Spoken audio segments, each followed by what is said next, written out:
I'm going to piggyback off something that you said a bit earlier about how when you talk about the land and the food, and at some point, it all goes back to Africa.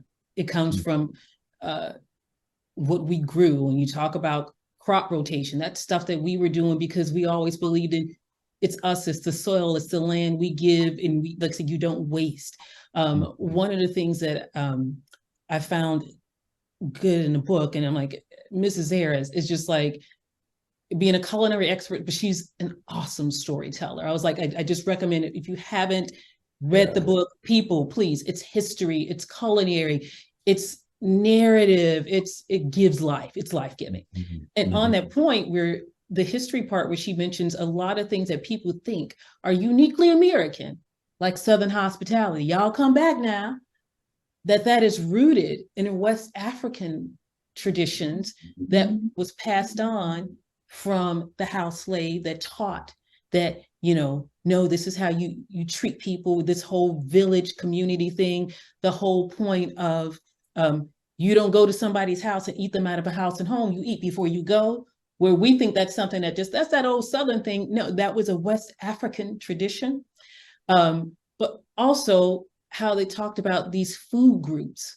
And in the book, she mentions how Ibn Abdallah from Morocco had 125 years before transatlantic slave trade ever happened, had chronicled the food throughout Africa, so that by the time we come to the point in the journey that Africans are stolen and taken here to America, and we hear about these food groups, and we find out they existed long before in Africa. But not only that, when you talk about how African Americans are like, oh, I don't like oysters or stuff like that, it's like, oh, wait a minute, that was our trade here in the U.S.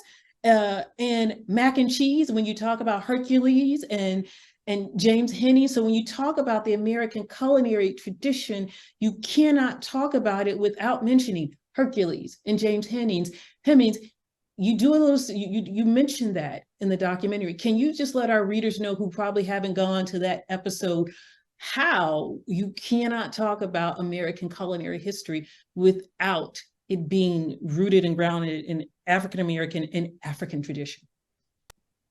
Yeah, I mean, absolutely. So, one thing that I always like to mention for audiences of all backgrounds is that one of the things that one of the many things that anti-Black racism has introduced into our minds in the discourse is that Black folks were brought forcibly into this country for our physical bodies, for our big, strong statures.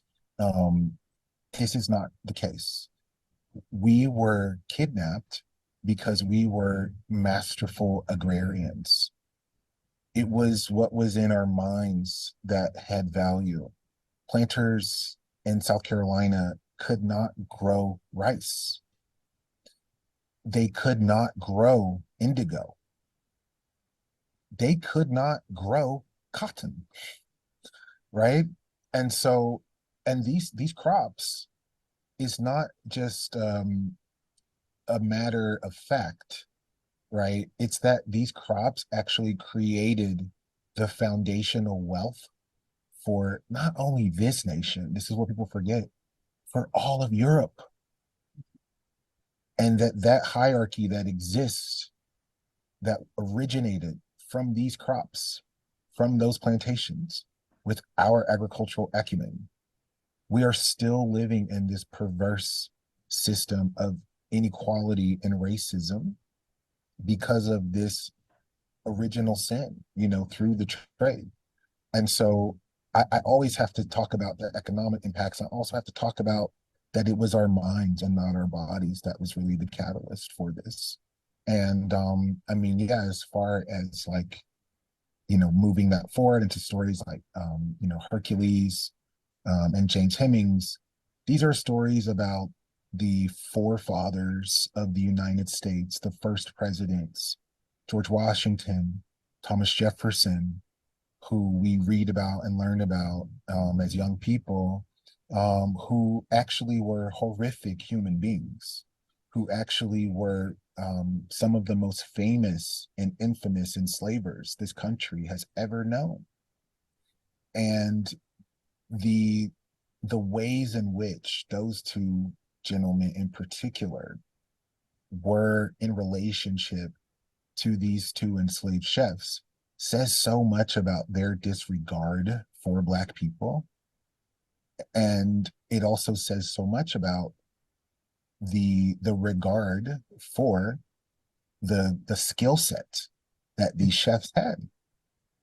And, Hercules was basically the first celebrity chef in the United States, right? And so when we look at celebrity chefs now, or even watching TV, like how I got into this, looking at chefs as like a aspirational vocation, as an artistic expression, we kind of went all the way around a couple centuries before the Food Network came back, before I realized we've been in these kitchens, which is why when I went to culinary school and we weren't learning about our traditions, I was so mad, and why now I've committed so much of my time and energy into sort of reinserting and asserting our historical contributions, where, up until very recently, we were omitted from those stories.